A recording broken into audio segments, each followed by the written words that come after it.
This lesson is for section 2.7 on combining like terms. So our objective for today is to be able to combine like terms so that we can simplify expressions. So to start, I'm actually going to use some visuals to help us understand what it means to combine like terms. Okay, so let's imagine that somebody sets these particular objects in front of you and asks you to group the following objects. So you're probably thinking, well, I should separate them between apples and oranges, and I would agree. So if you counted the number of apples, we would put 4 apples together and 6 oranges together and probably group them like so, right? 4 apples, 6 oranges.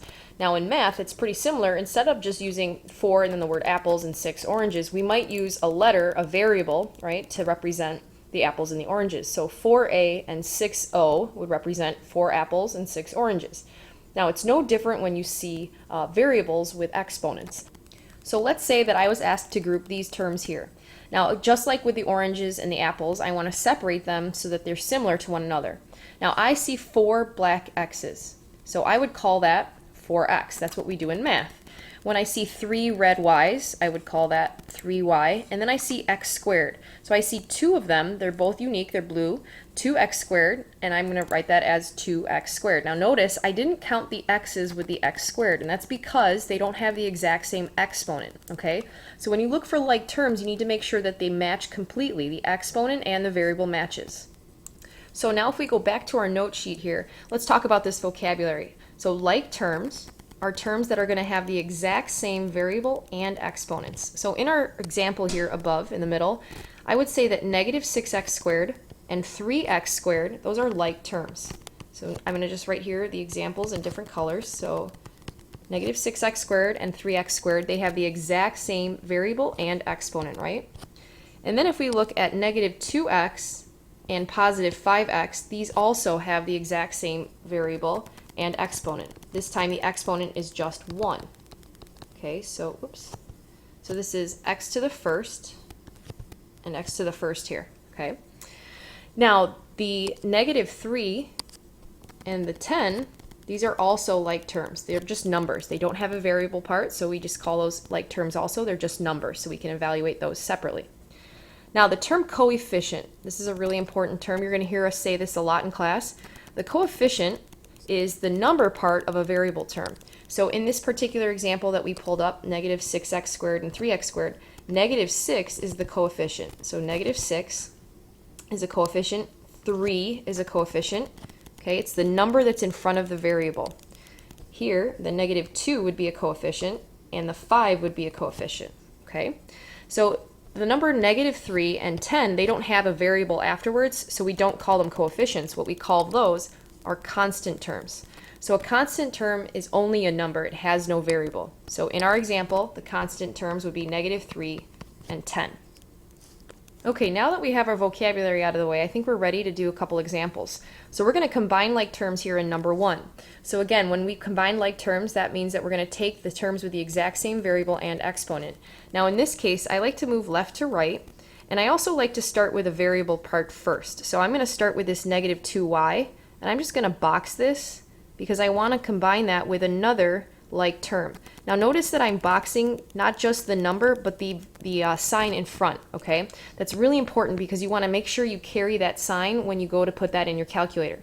So in my calculator, what I would do is I would take negative 2 and add 6. So I just take the coefficients. So this is a negative 2 and this is a positive 6, and I need to enter that exactly like that in my calculator. That will give me 4. So when I write this out, I'm going to write 4 and I attach the y to that. Then I look at the next terms, so there are no more y terms. So now I look at the 3 here. That's a constant term, remember, because it doesn't have a variable. So when it's just a number, it's called a constant. And I look for another, just number. And here I've got one at negative 7. So again, in my calculator, I just type that directly in as 3, then minus 7. So again, make sure you're circling or boxing, and I like to switch up the shape that I use just so it keeps it, keeps track for myself. And you're going to type it directly in your calculator just like that. So if I do 3 minus 7, I get negative 4. So I write that as, sorry, it's jumping around so much, 4y minus 4. So let me just rewrite this. When we combine like terms, we should get 4y minus 4 on this problem.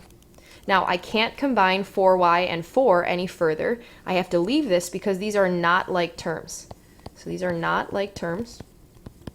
They have to have the same variable and exponent in order to add or subtract them. So we just leave it like this because that's as far as we can go. Now in number 2, notice that we have a bunch of x terms. The problem is that we can't combine an x squared with just an x to the first. Again, this is x to the first power. It's kind of like an invisible 1, just like when you see just x, you know that there's a 1 out in front also. So what I want to do, again, if I go from left to right, I would take this 13x, I'm going to box that in blue, and I want to find another x term, which is that negative 7x. And again, make sure you box it with the sign in front of it. I don't want to see this because you'll probably enter it in your calculator wrong if you do that. So we're going to make sure we always box the sign with it too. So I would take 13 minus 7 in my calculator because those are the coefficients in front of those variables, and I get 6.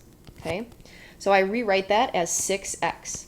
Now in this particular problem, there's no other x squareds, so I'm going to make sure that I box that with the sign out in front, and I'm just going to bring that down because I can't combine it with anything else.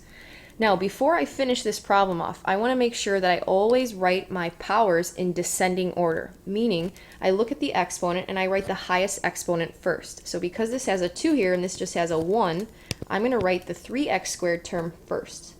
So I rewrite that as 3x squared. And then because this is a positive 6, we don't need to write the plus sign out in front, but because I know it's positive, I'm going to write that as, whoa, sorry about that, plus 6x.